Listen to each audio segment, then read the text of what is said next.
everybody. It is 6 o'clock on the East Coast. In North America, in some places of the country, we get this delightful thing called daylight savings time.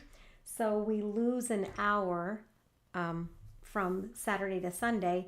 So if you are catching up with me, it is 6 o'clock on the East Coast. Welcome to the Jelly Roll Club. This is episode 7 or lesson 7 in the Mystery Stars quilt. As you can see behind me, I've been working on my blocks just like you have. So we are using a sew-along format. Please tell us where you're from. And if you can hear me, please just let me know that it's coming loud and clear. All right, everybody. If you are new to the channel, please subscribe and hit the little notification bell so that you always get notified of what's happening on the channel. All right, let me give you a quick walkthrough of where to find the resources, and let me tell you what we are using to make this block. Hi, everybody. Let's get started. All right, I'm going to share my desktop. And so if you will go to the website, www.jellyrollclub.com, if you land on the home screen, you can just click on the Mystery Star Sew Along and it'll take you there. And then once you're there, you can scroll down and it has a video link and a handout link.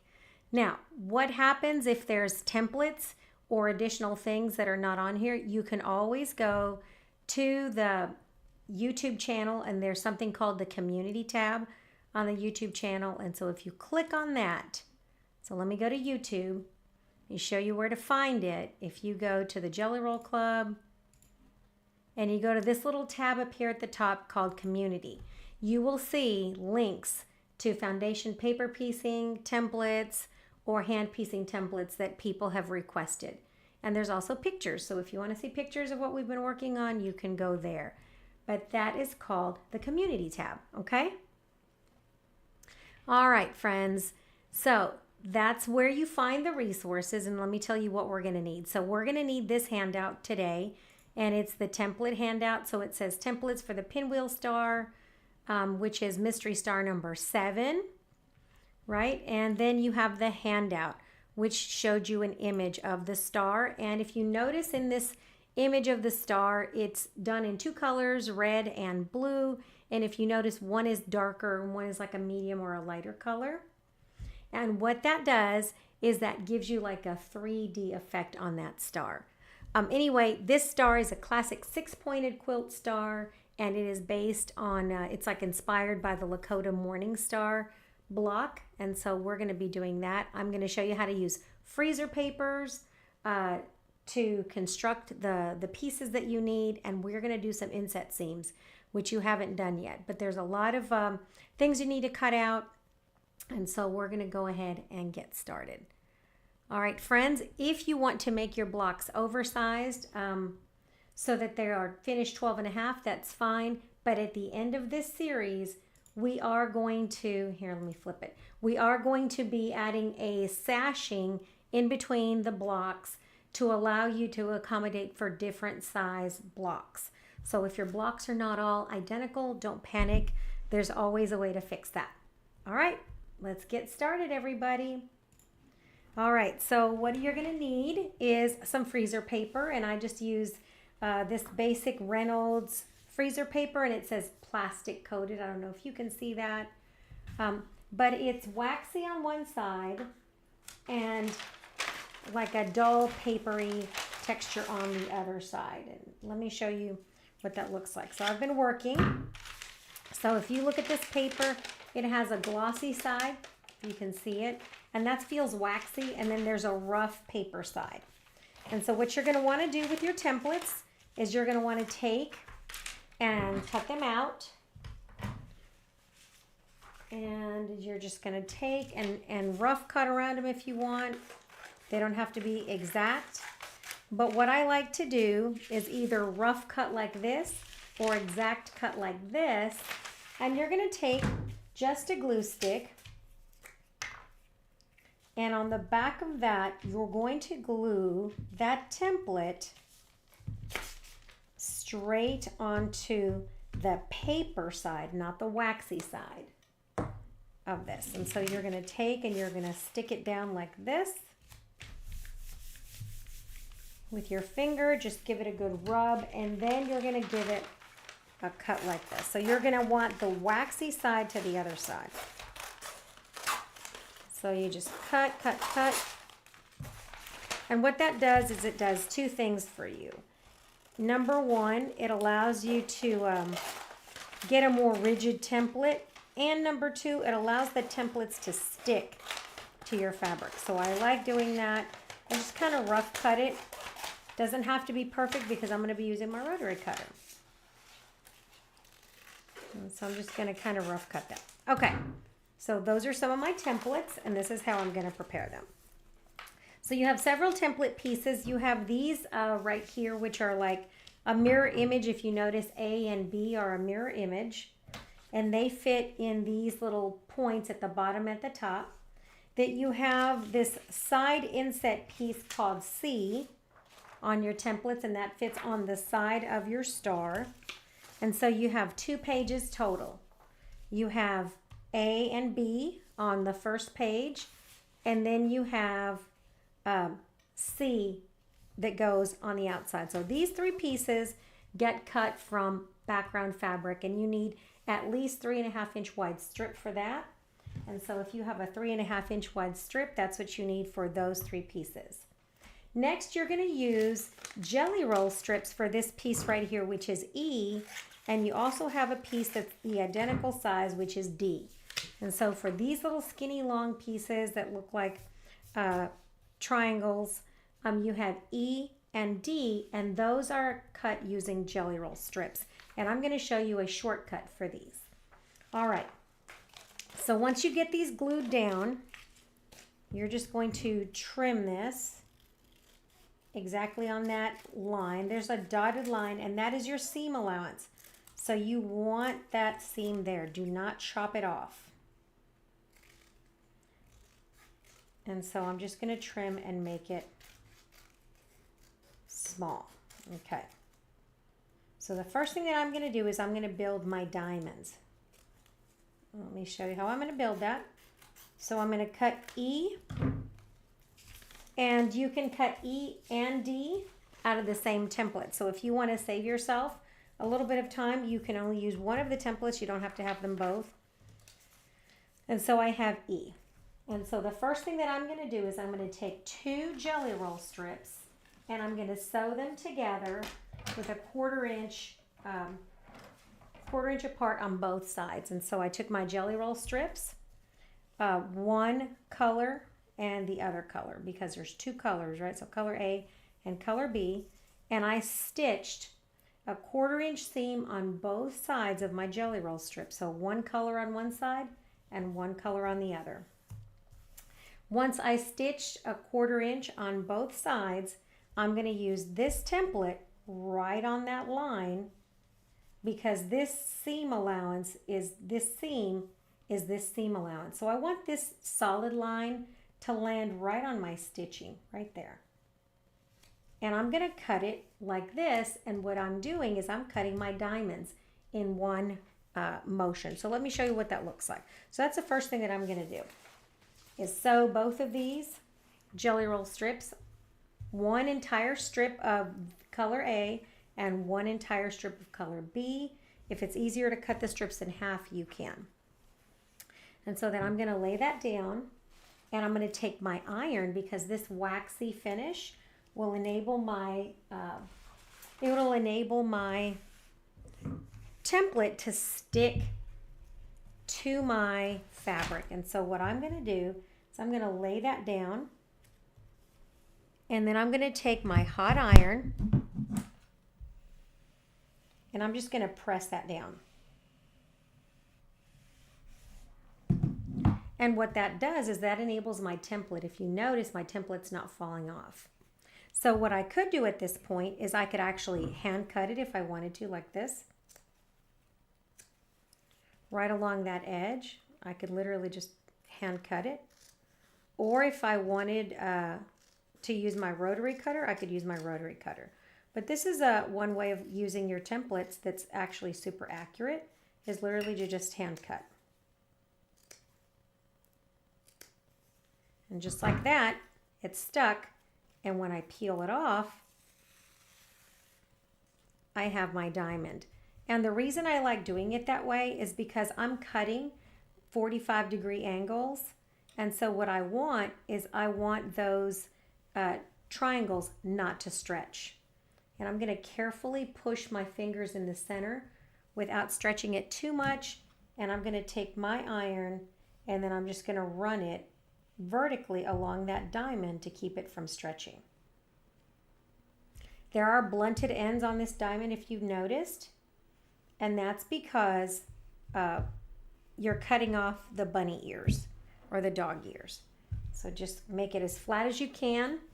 Choose one side or the other of your colors. So if you're going to press these, press them always to the same color. So for me, I'm going to press them towards the purple.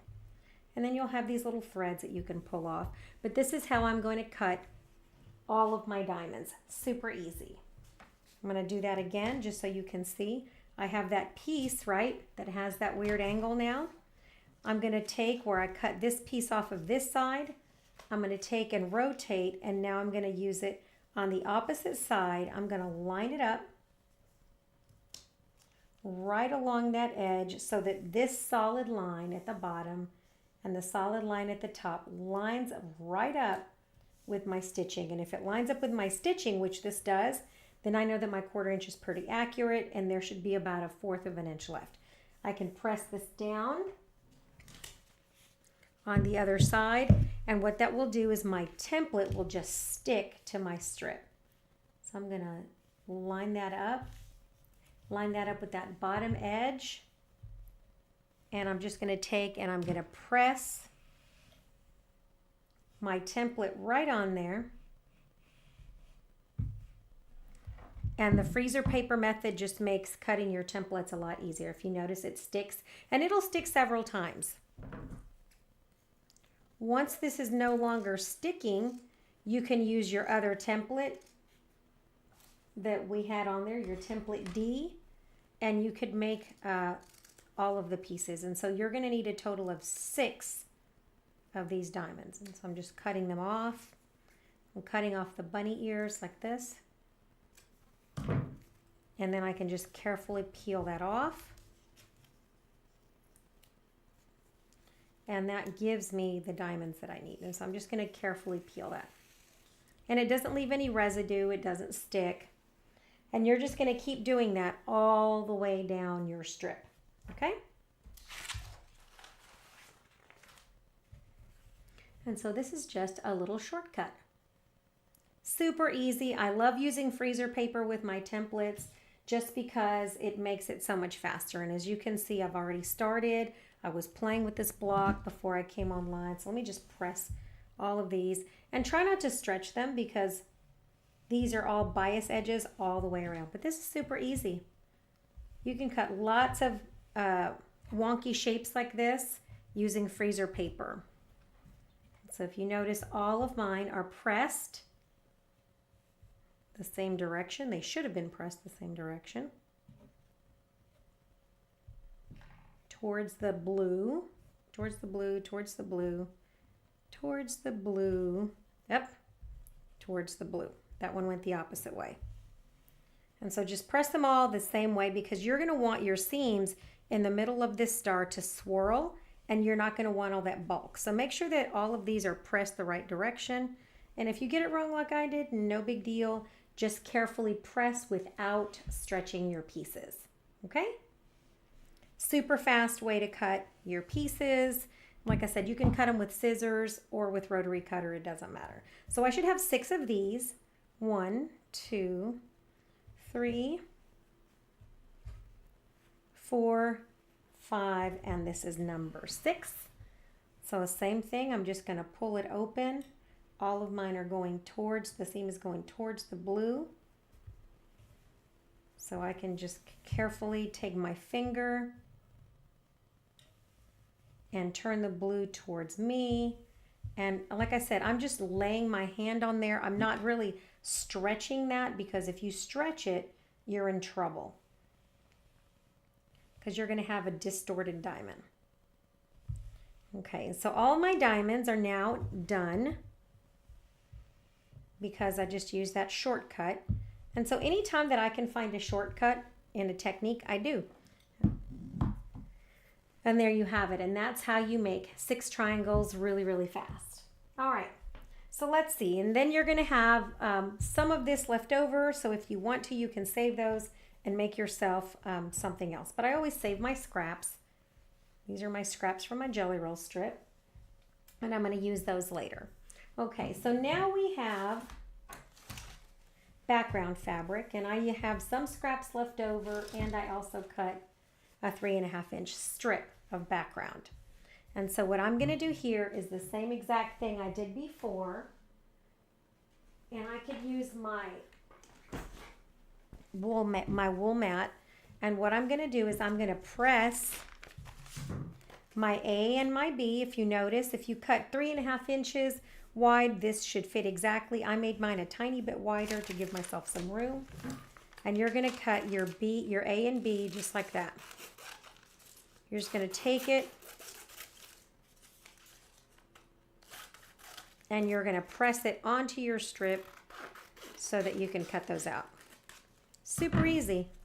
I love using freezer paper with templates. I just think it's very efficient and very accurate that way.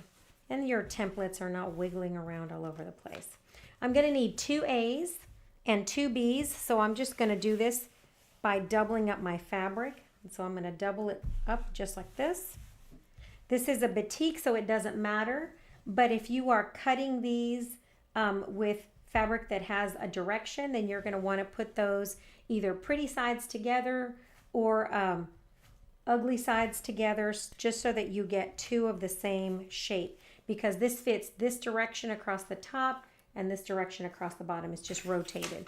So if you look at A, it fits this way across the bottom, and then you're rotating it like this. So you're just going to want to make sure that your pieces are the same, okay? So I'm going to lay that on there.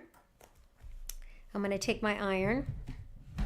I'm using my little iron today because I'm just doing little pieces. And you're just going to press this going like this.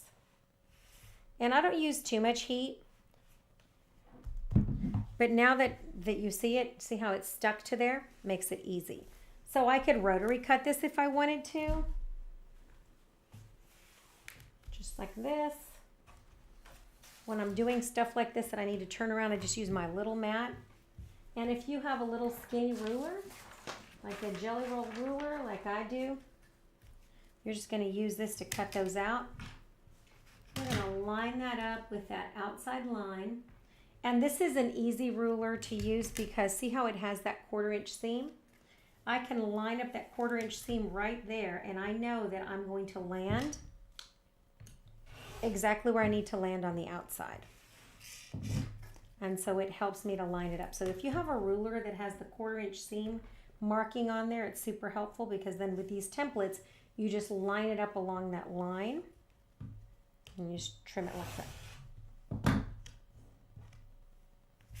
And that way I know that I'm getting the correct seam allowance as well. Line it up on this side.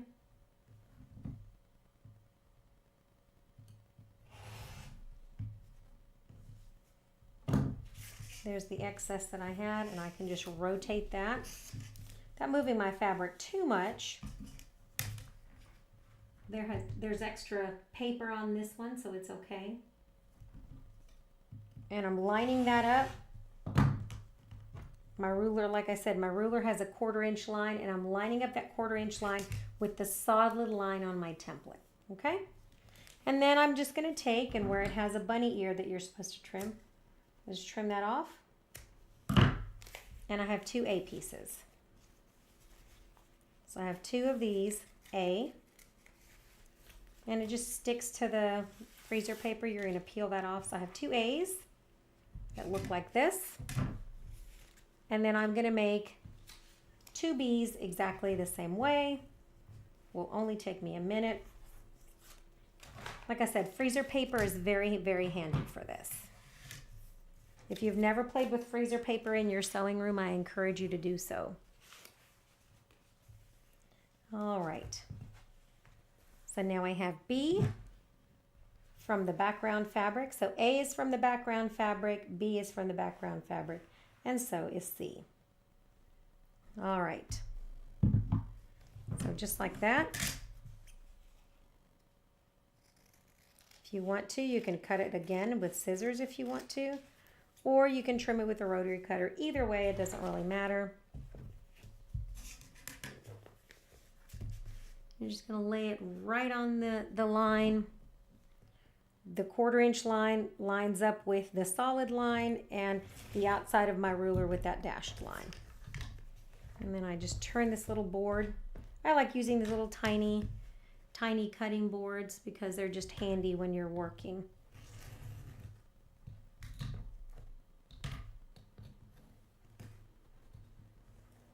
If you're on a softer surface like I'm cutting, do you see how I'm cutting on my mat? If it's a soft surface, sometimes the fabric sinks into the little grooves of your mat, and so you've got to just kind of watch that if you have an older mat that gets some grooves on it.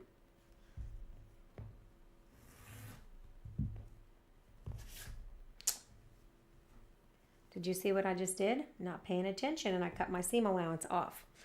Thank goodness I have extra fabric. Goodness gracious. Watch what I'm doing.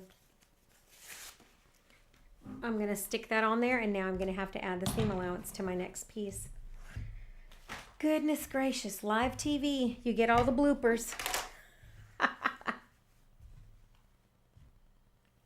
All right. So you're going to go right here now. And now I'm going to have to add extra fabric to that. Fun times, huh? You guys ever do that when you're working with templates? You're sewing along, you think you're speeding up, you're like, woo, I got this, and then bloop, oopsie. It happens. All right, let's try that again. Like I said, stick your template on there. This time I'm going to have to add my seam allowance. So I'm going to go here. I'm going to use my ruler and add my seam allowance to that. Now, all right. Don't get in a hurry, people. It never works out for me. Every time I get myself in a hurry, it causes me problems. There we go. Now I have my seam allowance.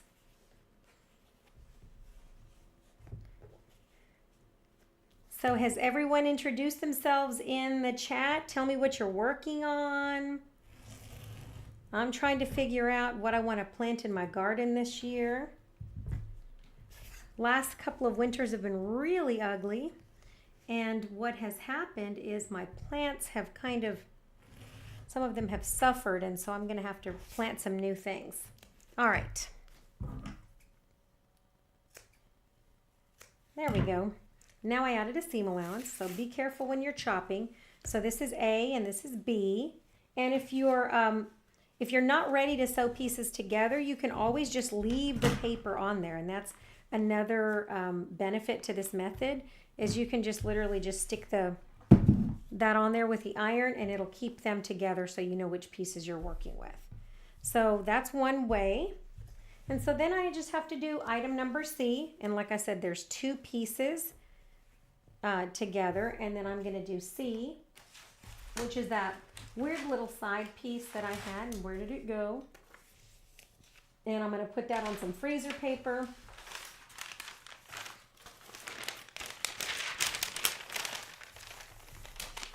And I can just glue that just like I did the other ones. Put a little bit of glue on the back of my piece.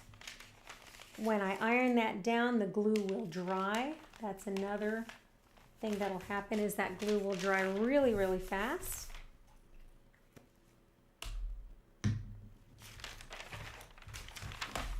And I'm going to give that thing a little press.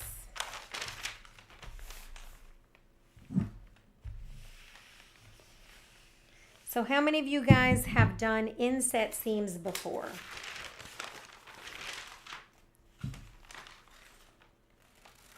How many of you guys are scared of inset seams?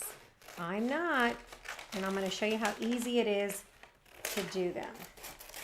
All right, so now that I've got C, and I've got my diamonds built, now I'm going to take this last section over here.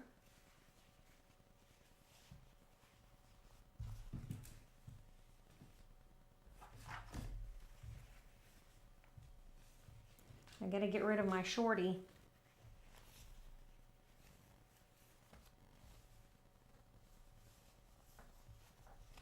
So if you ever make a boo-boo, don't get your pieces confused. See, this is my shorty, and that one needs to go bye-bye. So these are the pieces I need. And then this is my one that gets pressed. So I'm gonna press this down.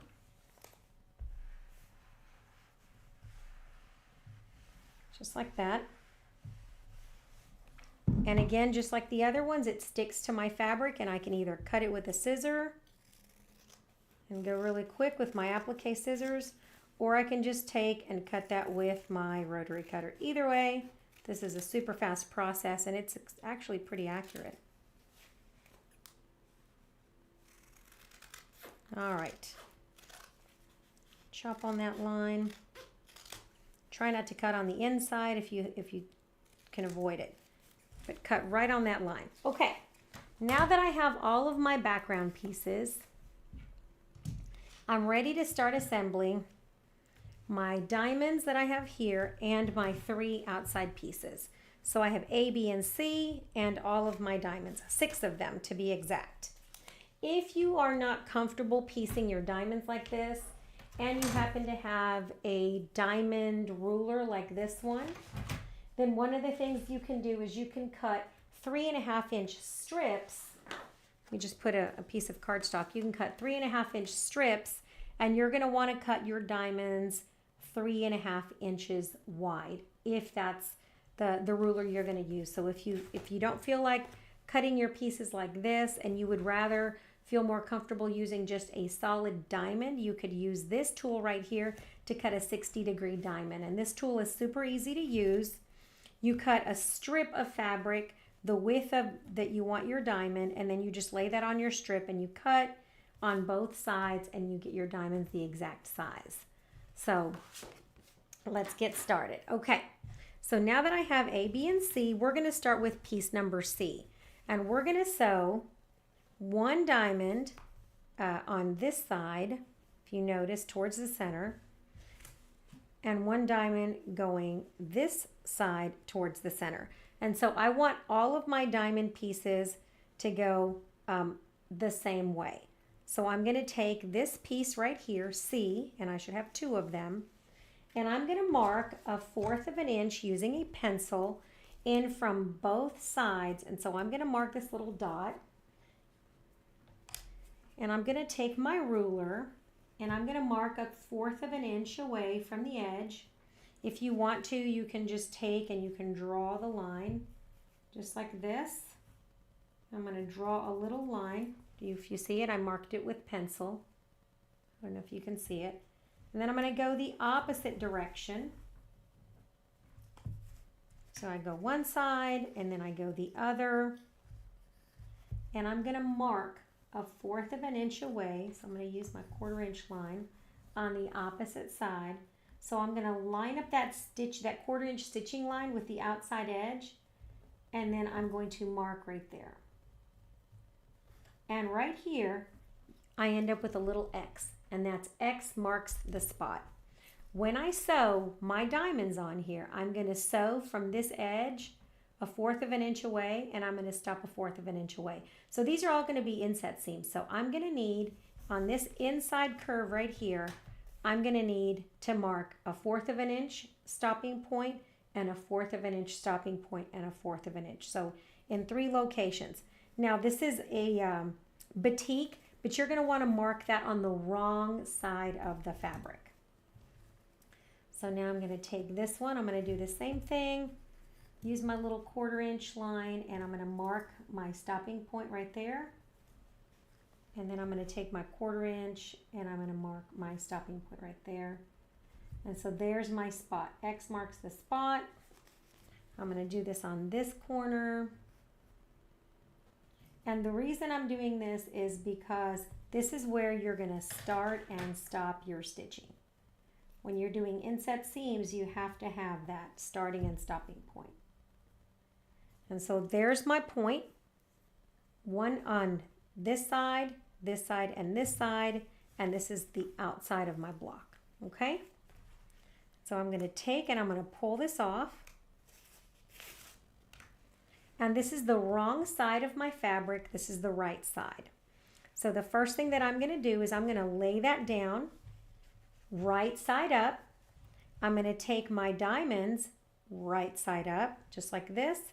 And I'm going to take my first diamond and I'm going to sew. I'm going to flip it over so that it goes the correct way. And this angle should match the angle. And then I'm going to start sewing at this point that I marked. And I'm going to stop at this point. And I'm going to backstitch a tiny bit, but I want to make sure that those seams don't come loose later. So I'm going to go over to my sewing machine and I'm going to sew 1/4 away from the edge, and I'm going to sew from point to point. And so let me show you what that looks like. So let's go over to the machine. All right, I'm going to start sewing with my diamond on the bottom. So I'm going to flip it over and I'm going to be able to see that. And I'm going to sew it from, and let me make sure that I have this on the correct side, right? So I'm going to flip my diamond back over, and that is correct. I always double check myself. And then I'm going to flip that down, and I know that I'm sewing on this edge. And one of the things you can do is you can always pin the side you're sewing, just like this, just to make sure that you're sewing the right thing. And so I'm lining this up. If you want to, you can pin, but you don't have to. You could use just a pin to hold that in place so that it doesn't wiggle. Okay, so now that I have a pin on the side I'm going to sew, I'm going to take my needle and I'm going to lift up my presser foot and I'm going to drop my needle right exactly in that place where X marks the spot. I'm just going to drop it in there. And then I'm going to lower my presser foot because it's easier for me to see if I do it that way. And I'm going to take like 1 stitch forward and then maybe a stitch back. So you're going to want to go slow here. This is not speed sewing because you don't want to stretch. The other thing that you don't want to do is you don't want to pull. So I'm letting my feed dogs take that in, and I'm just sewing using a 1/4 inch seam. And I have an open toe foot because it makes it easier to do this stuff.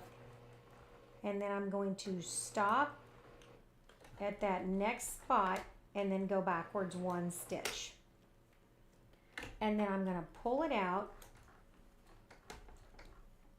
and make sure that I have plenty of thread so that I can use my leader and ender. And I do this to keep my my threads from getting chewed up in my presser foot. And so I just do that. And now I've got from one side to the other, and let me show you what that looks like. Okay, and I'm going to lower my camera. I hope that doesn't mess up my, let me see, my focus. It looks like it's in focus. All right, and so now you can see I've stitched from this point to this point. And when I open it, it should look like this, okay? I'm going to peel this back away from that spot, and I'm going to pin that triangle away from the center. So I'm going to pin that away from where I'm sewing, and the reason I'm doing that is because now I'm going to sew on this side. And so I'm going to make sure that my diamond is going the right way that I want to sew. So you just flip that over. I always double check, and yes, this is the way I want it to go. So I'm going to lay this and just carefully fold it back away from this stitching area. Put a pin in it just to keep it out of your hair. This is laying this way, so I'm going to lay that down. And now I'm going to go over to the sewing machine. I'm going to line up the inside of that diamond with this point, and it should go from this point to this point where we're going to sew. So we're going to flip it over, and we're going to sew from this dot to this dot. Okay? Take you over to the machine. And this is not speed sewing.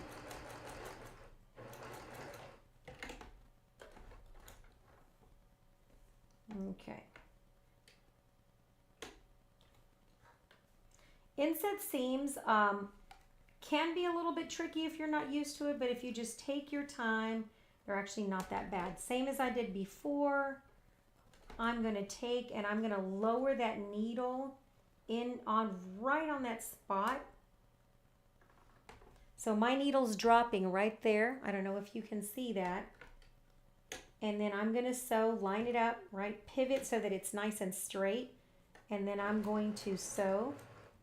And then I can backtack just a little bit. And now I'm going forward to that next spot. And you can feel it with your finger. You're going to stop right before the bulk by one stitch, maybe a half a stitch. And you're going to stop.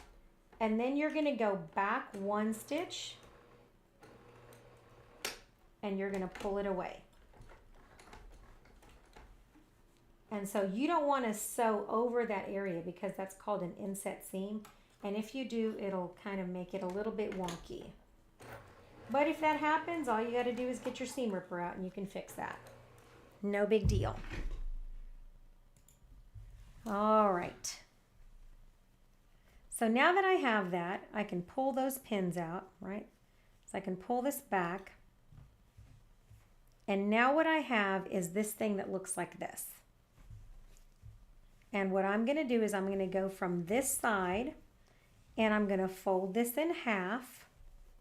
Piece number C, and I'm going to line up, I'm going to pull it out of the way, I'm going to stick my finger in there and pull it out of the way, and I'm going to sew, you see, like I said, pull it out of the way, all the bulk, and then I'm going to sew from this 1/4 inch spot over here to another spot a 1/4 inch away, just like the others. So you're going to see right here, you're going to feel that bulk. And you're going to want to sew from this spot. You can drop a little mark, and then you're going to come over here and you're going to sew a 1/4 inch away from this corner as well.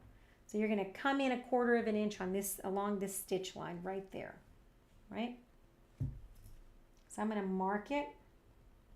And so you want this to go right there where that stitching stopped, just on the other side of that. And you're going to sew out to here a 1/4 inch from that point, because this is where you're going to be joining the other pieces. Okay? Yeah, it looks really complicated, but it's not bad at all. And so now that I have that, I'm going to go sew it. It's super easy.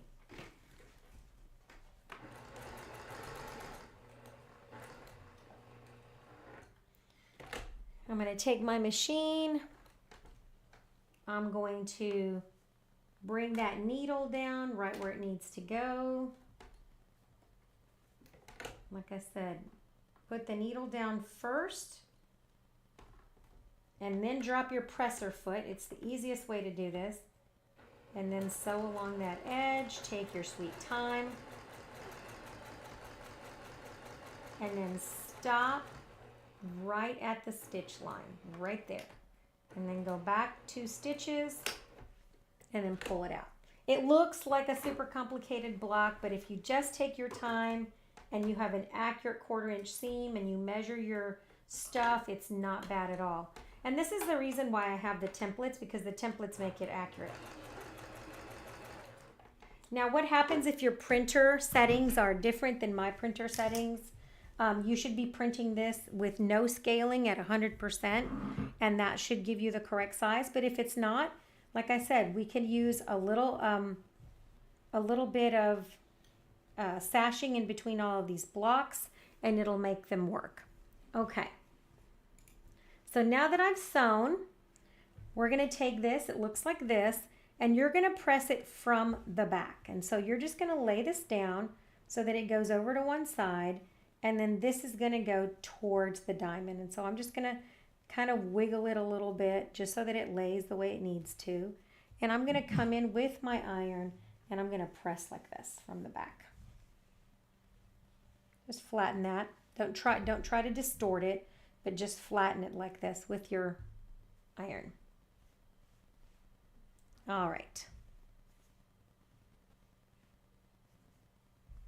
And now I'm going to flip this over and I'm going to come in, look at that nice point. That looks really nice. Now I'm going to coax that into going the way it wants to. It's naturally going to go this way, and I'm just going to take my iron and I'm going to lift and slide. I'm not going to be putting a lot of pressure on that because that is a bias seam. And the last thing that we want to do is we want to distort that bias seam. And so look, it lays perfectly flat.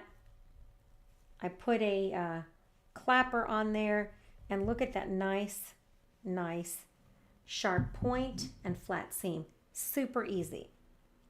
And so now that's one side. And now I'm going to do the same thing to all of the pieces. The next thing that I'm going to add, and I'm going to make this block for you, is we're going to have another piece just like this that goes vertical, and we're going to inset into this one, and we're going to work clockwise, right? And let me pull this up so you can see. We're going to be working clockwise. So I'm going to start on one side, or you can start on the opposite side. And now I'm going to add one of these pieces, and I'm going to inset it just like we did. So we're going to sew, right, this seam here, and we're going to stop 1/4 of an inch. And then we're going to sew this seam here, stop 1/4 of an inch. Or we can sew both of these seams on the outside and then sew towards the middle, which is the way I prefer. And so I'm going to take this, I'm going to lay it on here. There is nothing to inset on the outside, so I don't have to mark that one. But over here in this corner, I'm going to mark my 1/4 inch mark. And so I'm going to take and I'm going to mark 1/4 of an inch away from that edge, just like this, one direction. And then I'm going to go opposite direction, 1/4 of an inch away, and that gives me a little X. X marks the spot. This is where I have to sew. And I'm going to go ahead and I'm going to sew this side, and I'm going to stop, okay? So I'm going to attach that back side to there. I'll be back. And this is super easy. You just have to take your time. Super easy. Go slow. Make sure that you've got it. If your printer is not working, you can actually just take cardstock, just like this, and you can draft your own pieces. And you could literally just draw the blocks, cut them out, and then add the seam allowances. So if you don't have a printer, you can just draw your own blocks and still make this work. All right, so now I'm going to sew across there. Be right back. This, I don't have to do anything special. I'm just going to come in right from the outside, and I'm going to stop 1/4 inch away.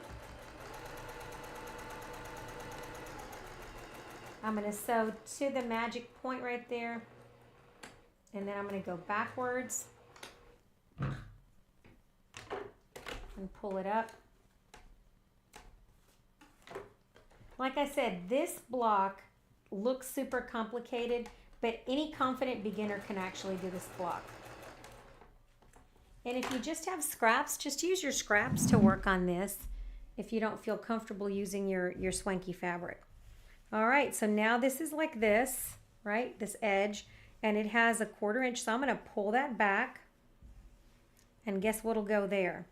This diamond will go there, so I'm going to peel this back, move it out of the way just like this, and I'm going to sew this diamond in this spot right here, and I'm going to stop right at the stitching, and I'm going to start at 1/4 of an inch seam allowance spot, and I'm going to go and I'm going to stop right at that stitching. I don't even need to mark it.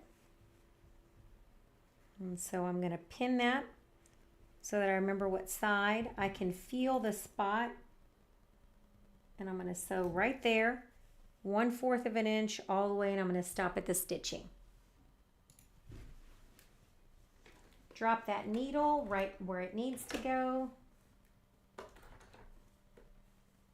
just like this.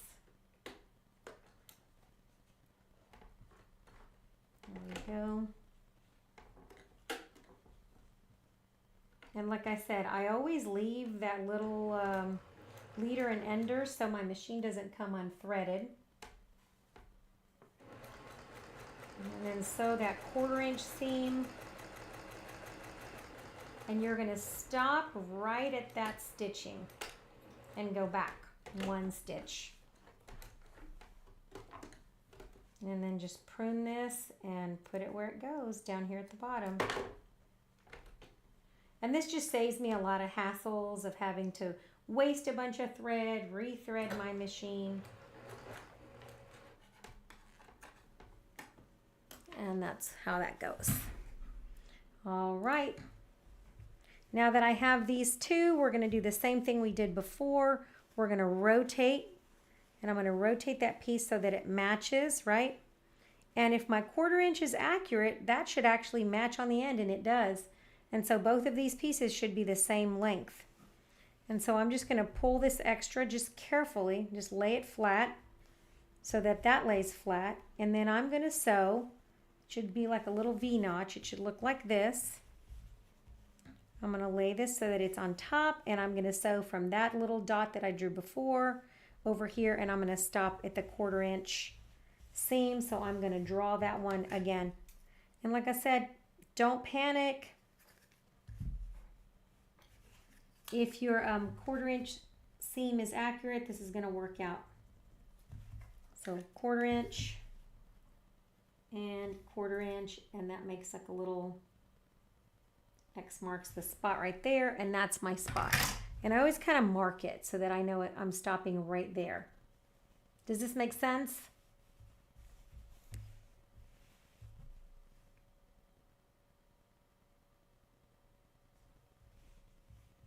All right, so there we have it.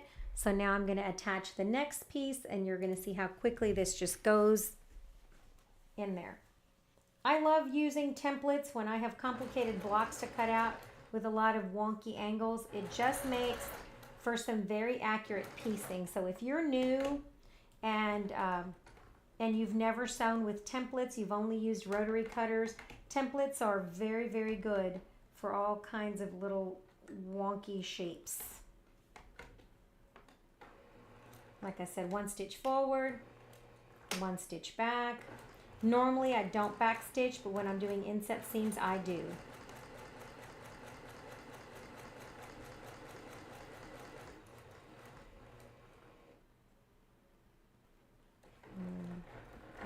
And then you go backwards and then pull that out. I always lower my stitch length anytime that I'm doing something like this that requires me to slow down. I lower my stitch length to 2.0 rather than 2.5 because that also helps to keep my ends from my stitching from just coming apart if I don't want it to. All right, and so there we have it. Look at that piece right there. Now you have another inset, and it looks exactly the way it's supposed to.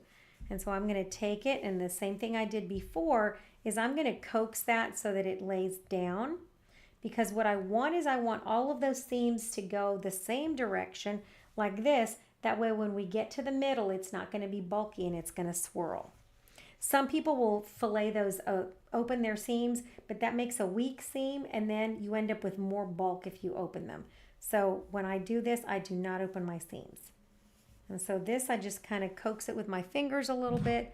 I'm going to press into that little point and then hold my iron in that spot. And then I'm going to just kind of rotate my iron and let it kind of lay down the way it wants to. I'm going to flip it over on this side. And I have lightly starched this fabric. It's very helpful for this process. If your fabric is lightly starched, it's less likely to stretch. Plus, it helps that it's a batik. Batiks are always my favorite when I'm working with a lot of bias edges. And look at how we're building that star. And so now I have most of my star built. And this is what I'm going to do. I'm just going to keep adding all the way around to my star. All right. And this is a challenge. Yes, it is a challenge, but it can be done with any kind of beginner as long as you just take your time. And so this is the next piece. I'm going to lay this piece right here, right? These blunted edges really help. And then I'm going to use the opposite piece, the one that I needed, that was B. Remember B that goes there? So you have A on this side and B on this side. And so just the way I did A, we're going to lay this piece down first, this way. And we're going to sew, we're going to line that up, line this corner up with this piece. And you may get a little tiny edge, but it should line up with the top piece as well. If you've cut fairly accurately and you've sewn an accurate 1/4 inch seam, see how it looks like it doesn't fit? You're going to slide that up until that matches and then roll that down so that these edges match. When those edges match, then that piece will fit correctly. Same thing, mark that 1/4 inch seam. Just rotate it, line it up. Draw lightly with pencil. I always use pencil. Draw that little line. Take that 1/4 inch seam on the opposite side of where I'm going to be sewing. Draw a little line. And you get a little tiny X marks the spot. That's my little treasure. I want that to be nice and accurate. And on the opposite side again on that edge. And X marks the spot. And so now I know right there. Now, if you notice, this is a outside piece, so I can actually just sew all the way across if I don't want to stop there. But I may add a strip all the way around this particular block and make it a little bit bigger. Now, if you're printing the templates, one of the things you can do if you're worried about chopping off your points at the top and at the bottom is you can print these at like 90% and then add a sashing strip all the way around to make it the way it was supposed to go. But there you have it. We're going to take like this, and now we're going to start sewing on that outside corner, and we're going to stop a 1/4 inch, or I can start here and work my way to the outside. Either way, it doesn't matter. Just make sure that this edge is even on this side and the top. So make sure you have it's even on both of these sides. Okay.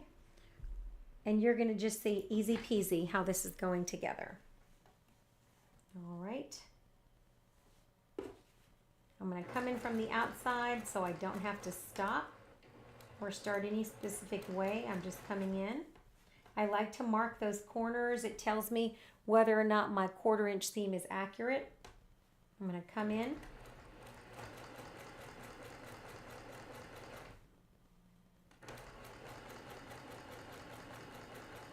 And I'm going to stop at my spot where X marks the spot.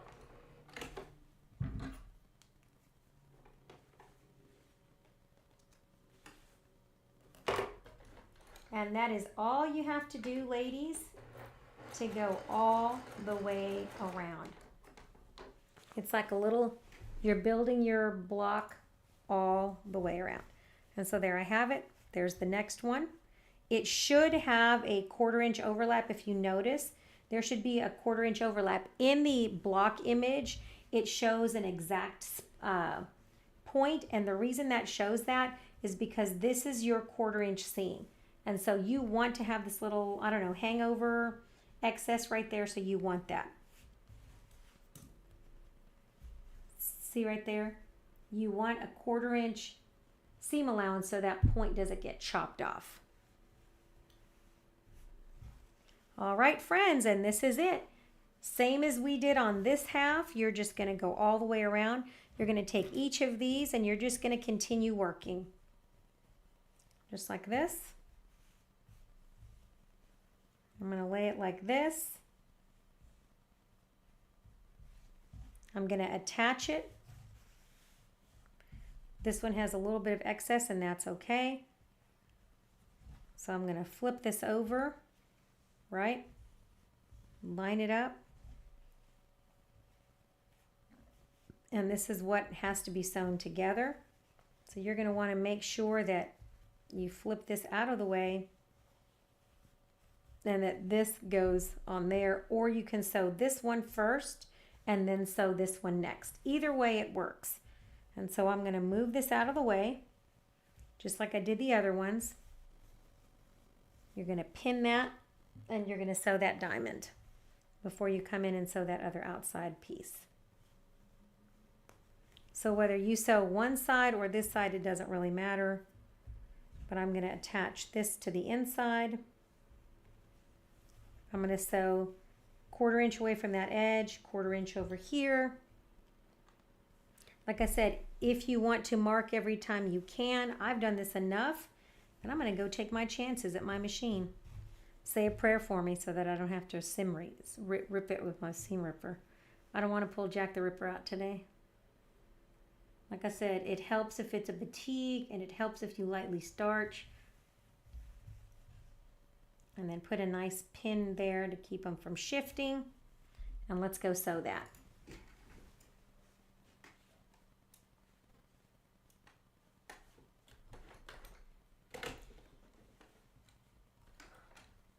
And I'm not trying to scare the newbies with this particular block. I'm really just trying to stretch your skills. I know some newbies are out there probably biting their fingernails going, maybe I'll skip this one. And here's the deal with this quilt. This one is your quilt. So if you don't feel like doing some of the stars that I'm doing, you are welcome to repeat any of the stars we've done in the series and make this quilt your own project. Never be scared of a project because you think the skills are too much, because you can always just repeat some of the easier stars and duplicate them with different colors or a different colorway. All right. So if you don't feel like making a blazing star because it has too many pieces, then don't make one. You can make an extra variable star. And if you don't feel like making a 6-pointed star,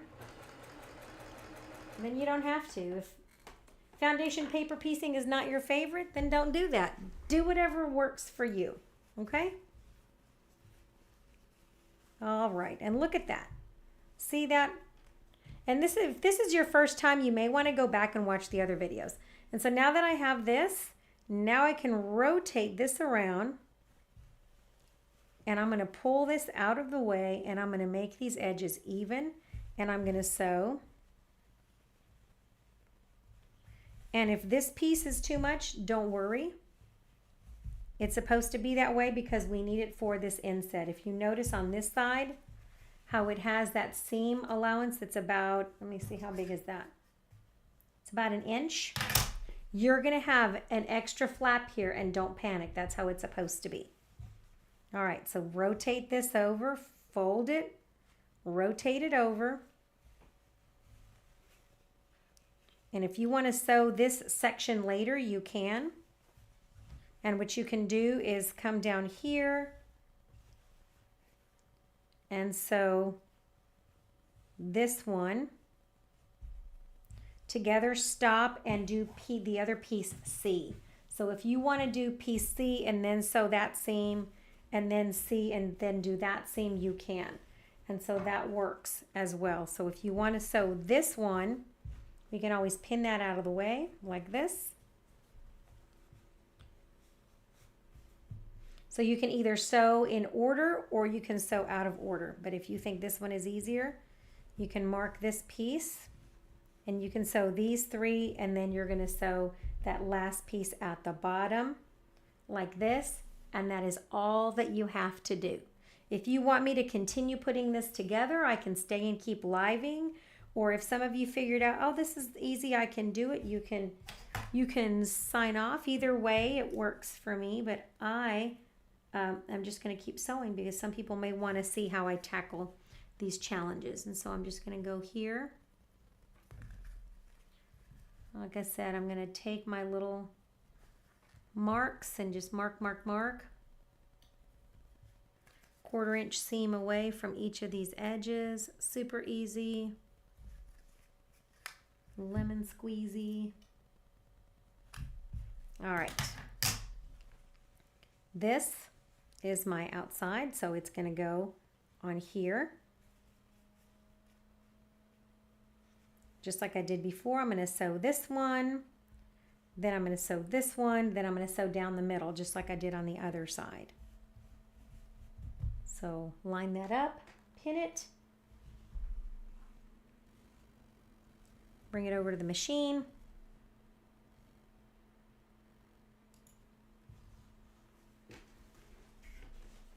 And I dropped one of my diamonds. All right, let's keep going. I'm going to get a little bit faster now because you've seen me do the beginning, so I'm going to get a little bit faster. I'm going to try not to get in a hurry because that always causes me problems. But I'm going to drop that.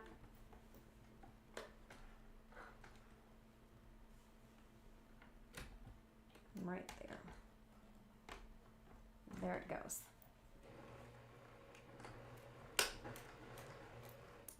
All right.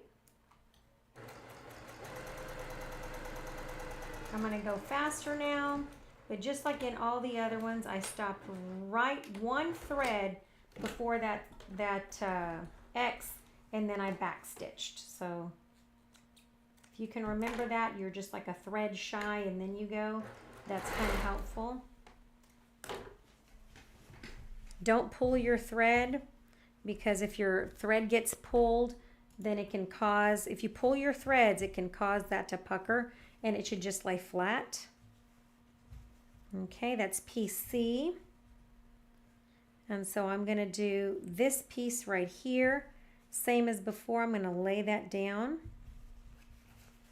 Flip that over, make sure that I have my marks, which I do. So I'm lining that up with that edge at the bottom and that edge at the top. And I'm going to sew from this point out here to this point. If you want to put a little pin through the middle of that just to hold it, you can, but just kind of tickle it into place and don't stretch it. There we go.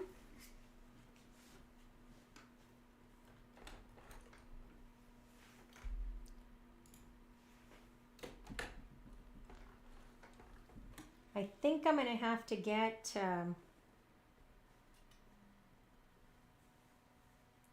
a better camera for this machine. I don't like how it's not zooming in, so I'm going to be ordering another camera so that you guys have a better angle of my hands when I'm at the sewing machine. So I just think it would be better. If you think I need a different camera, then let me know, because I think I want to order one. The more cameras I attach to my computer, though, the more likely I am to have problems. So, all right, we're going to stop right at that mark. I'm going to go back.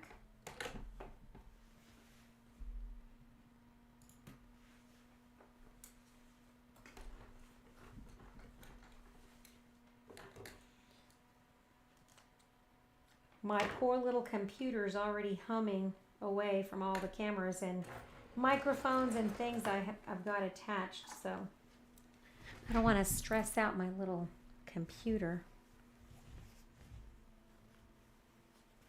All right, so now that I have this one, I'm going to take all that pin out, and look what I have now. So now I have this one, right?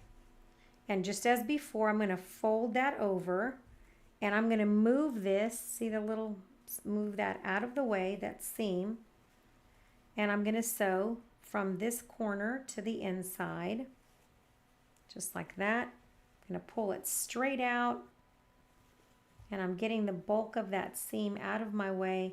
And I'm going to sew that from corner to corner along the diamonds and part number C.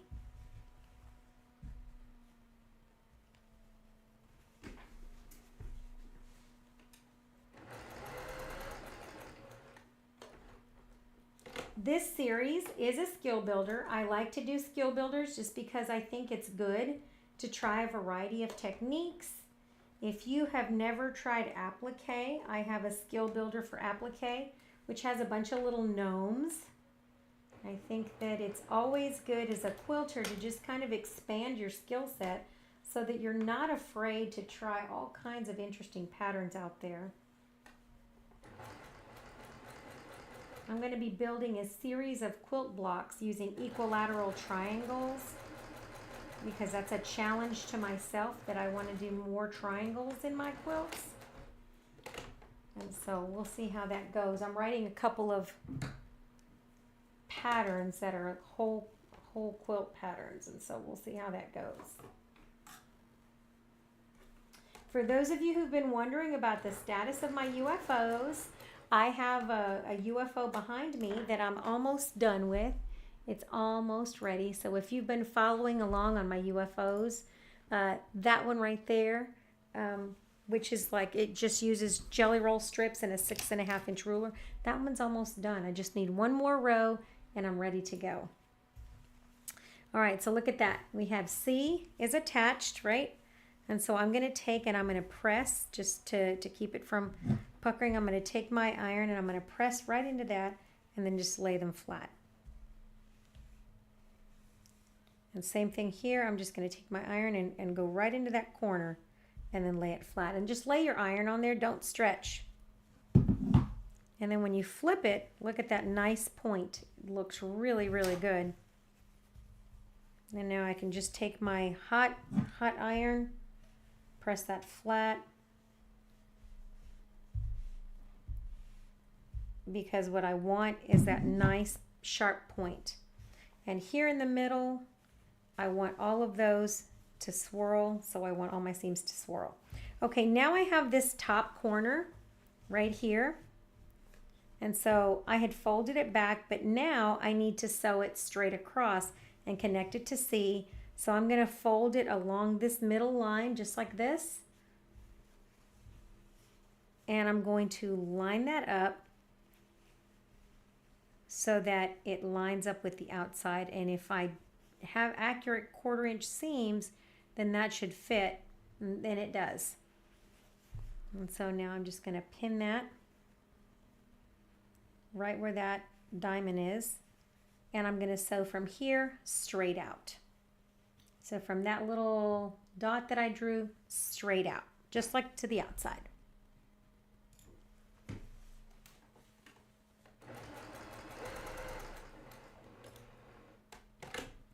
All right. Move that out of the way, drop my needle where it goes.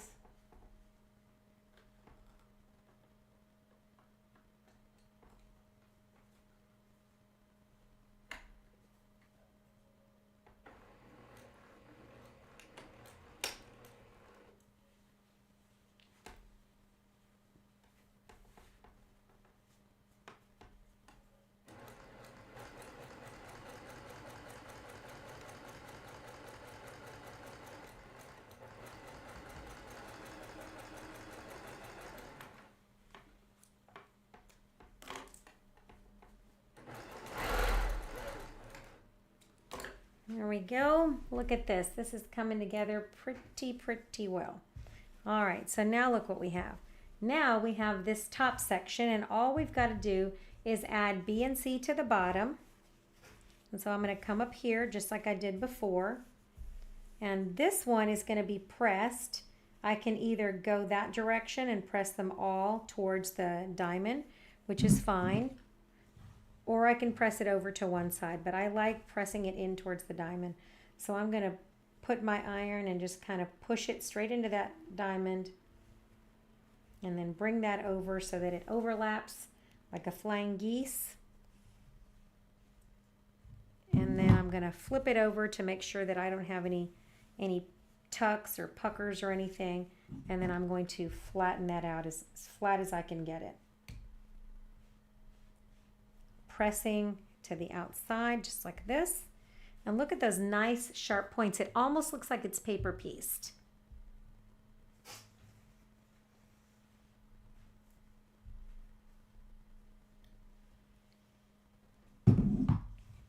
And so now I just need to connect across the bottom. I have a B, which is here, right? So I have the opposite direction. If you look at keep your little drawings. You have a B that goes across the bottom and an A, so it goes opposite. A and A, B and B. So I know this B needs to go down here at this bottom, just like that. And I know this A needs to go there. And I'm going to be insetting my very last diamond, if I didn't drop it and lose it, which I did. And I'm going to be putting it right there. And so how I'm going to sew this one is I'm going to come in from this side and sew the diamond. Then I'm going to sew both sides of my inset, and then I'm going to sew this inside diamond, and then finally this last corner. And so I'm just going to take this and I'm going to lay my diamond the way it needs to go. And I'm going to pull this back here in the middle. And you're going to want to pull the seams away. All of that, you're just going to want to pull it away so that you can sew that right there and not have a gap in the middle. So I'm going to line up those edges. This point right here, they should match. Line these up both sides and then sew towards the middle. Remember to stop a 1/4 inch from this edge right here, so you can draw or not. And then you're going to stop a 1/4 inch from the other side as well. If you want to, you can always put a little pin in there.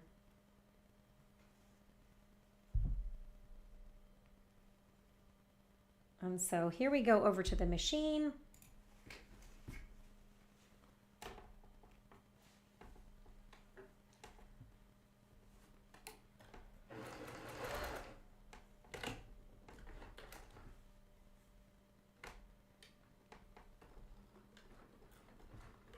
Just like that.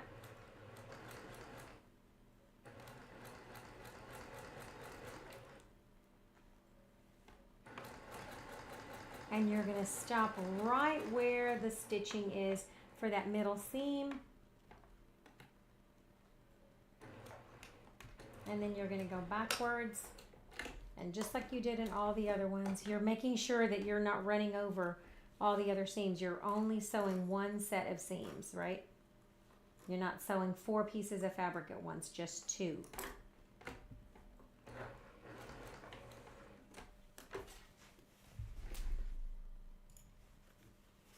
All right.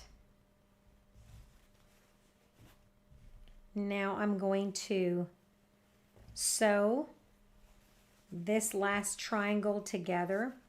And before I do that, I'm going to pay attention to these seams, right?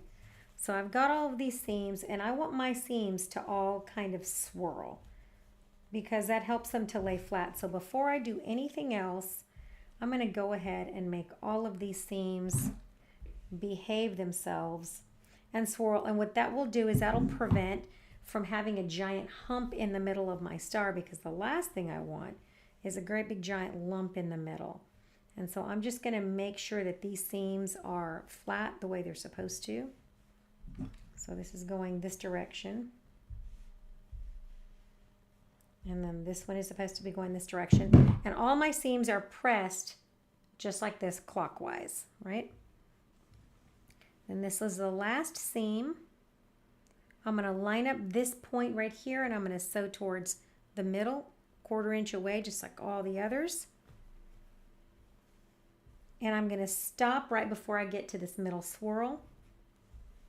And I do the other 2 insets. Okay, let's go to the machine.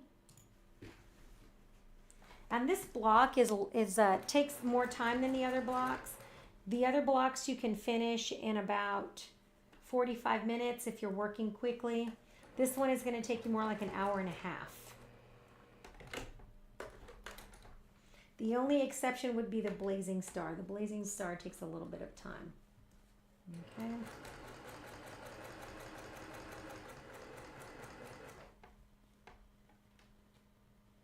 And I'm just going to pull the layers. If you notice with my finger, I'm pulling all those layers out of the way so I can sew exactly where I need to stop. And then I'm going to go backwards. Okay. Because what I don't want is to sew right through the middle and have this weird bulky seam in the center. All right. Easy enough. Let's open that and look. All we need to do is these bottoms. And so now, if you notice, this is kind of stretched a little bit. So I'm going to take and I'm going to lay with my fingers. I'm going to come in here and I'm going to move those seams in the direction that they need to go to keep them from doing that. So I'm just going to lay them all flat, and they're going to swirl like this. Push it down with your finger and give it a hot press. And there we have it. And like I said, by making sure that those seams are swirling, that ensures, and I take this one and I'm going to open it. So I'm going to split the seams in half so they go this way and this way, but that seam is still laying down. And what that does is it reduces that little bulky spot in the middle. And so this is an important step here. If you want to, you can take a little bit of starch only in the middle right there and just starch that seam, because when it's wet, it's easier to flatten out with your finger, and I just smash it down just like that. And I'm going to give it a little bit of heat, nice and flat, and I love that when it's flat. When I come to this side, it makes my center seam really, really flat right there, and then it makes my peaks all kind of match, so nothing is getting chopped off. Now I'm going to just press my block from this side, and it's making it nice and flat.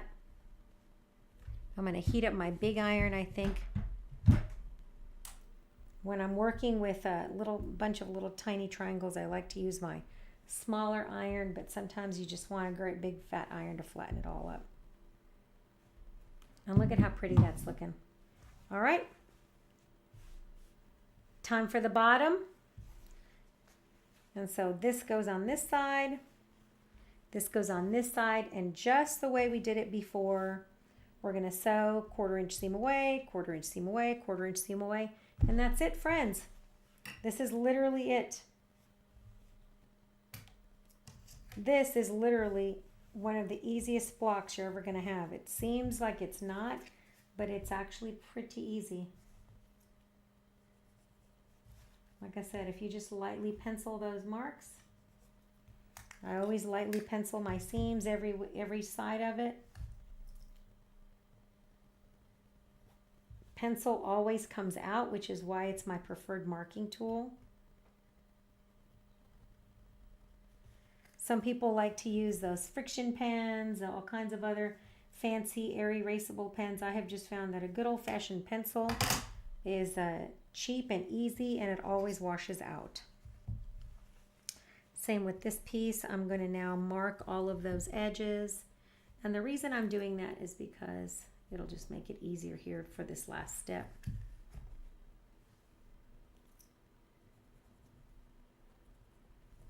All right, I've got these points marked, top, middle, outside, and I'm going to sew right on here.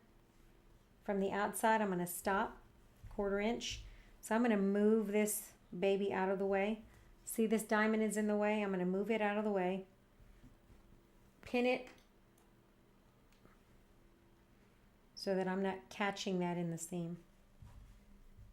And now I'm going to sew this, and I'm going to stop right there. And I'm going to sew from here to here.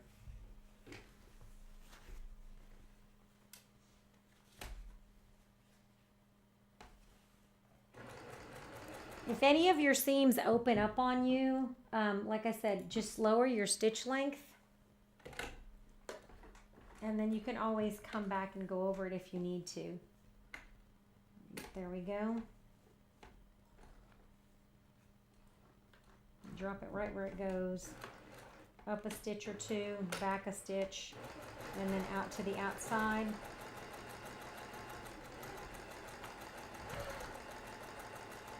This one is an outside seam, so I don't have to stop short. I just go all the way to the outside edge. This block can be done with English paper piecing. If you take the templates that I provided for you, you can use the English paper piecing method to do this particular block as well. If you want to hand piece it, or if you feel that that method is more exact, you can do it that way. All right, look at that. This seam is done. Now I'm going to rotate it like this. Move the seams out of the way until that edge is flat. Like I said, move it all out of the way and line this up, this edge with that diamond edge, and make sure that all of this is out of the way. If you notice, it's all out of the way. And I'm going to sew from this point straight to that point, so it's marked already. And so I'm going to go over to the machine. I don't even need to pin it.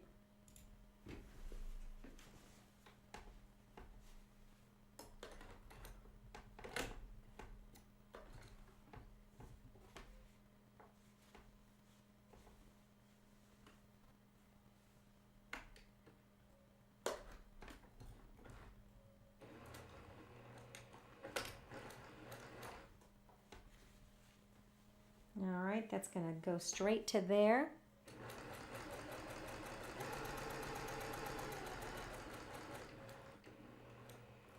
Pause and go back.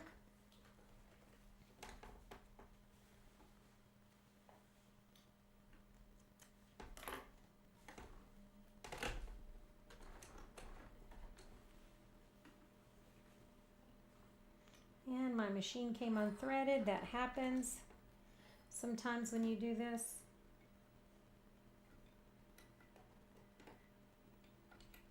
You get to watch me wrestle with my machine, I guess, for a minute.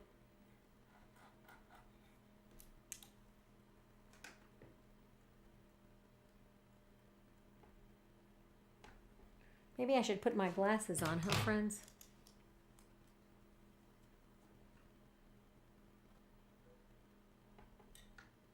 You get in a hurry and this happens every time.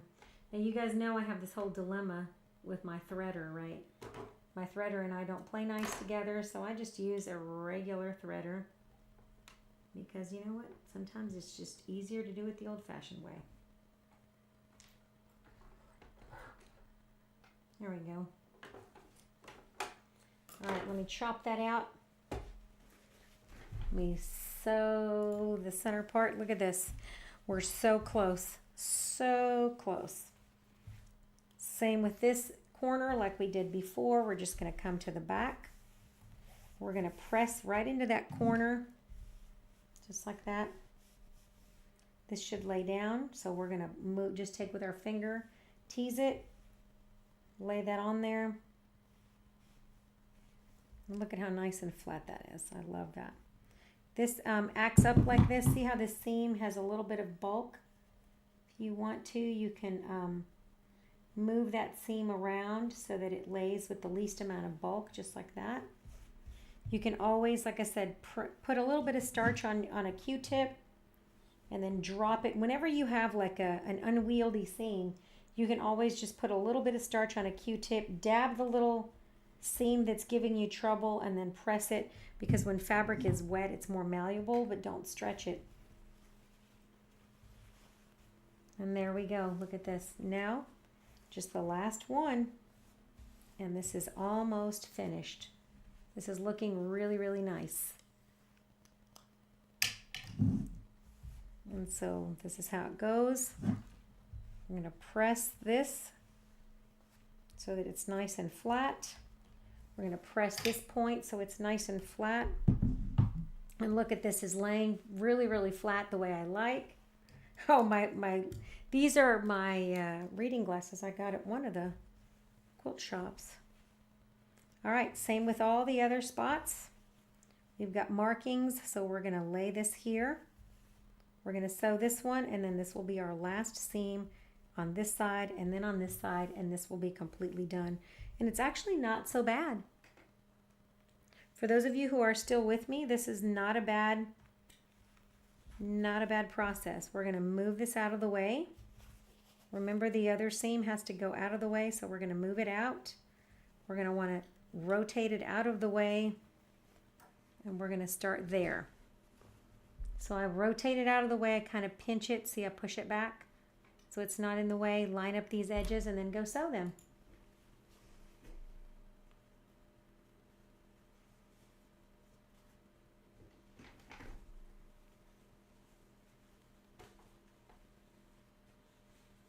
All right. this has been not a painful process.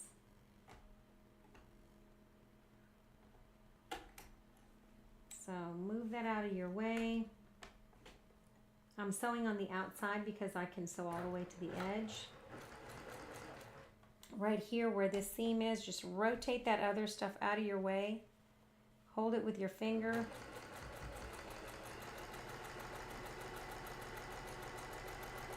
And stop right at the little X marks the spot.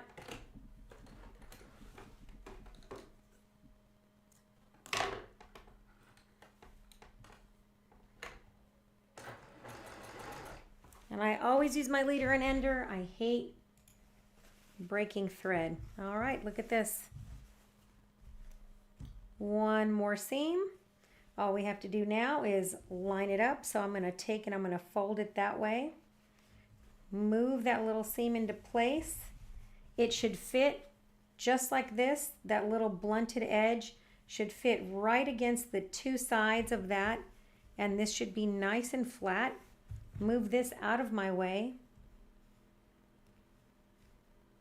You can always put like a little pin right there just to keep the rest of that bulk out of your way. I'm going to sew it from that spot all the way out. And I'm going to keep going. I'm not going to stop because that's my outside edge. So I'm going to go from the inside to the outside, and this block will be finished.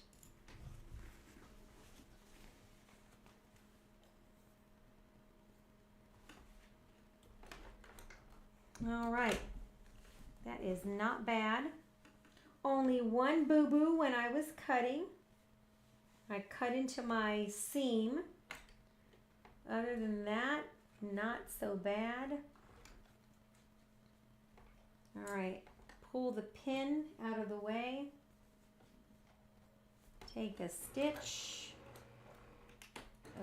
back. And like I said, even a confident beginner can finish this block.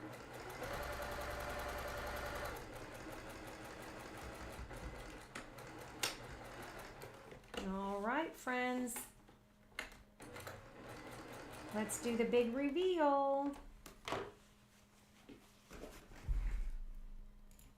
All right, so there we have it.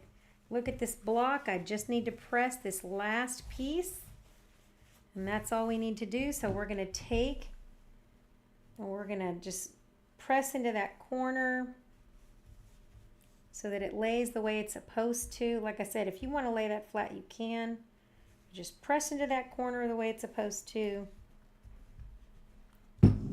All of the seams are swirling, and we're going to flip it around, and ta-da!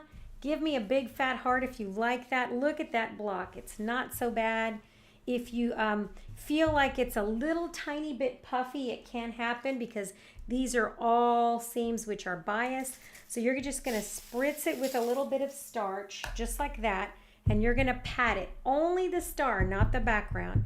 And you're going to pat it with your hand on your mat so that it gets absorbed. And then you're going to take your big iron or your little iron, it doesn't matter.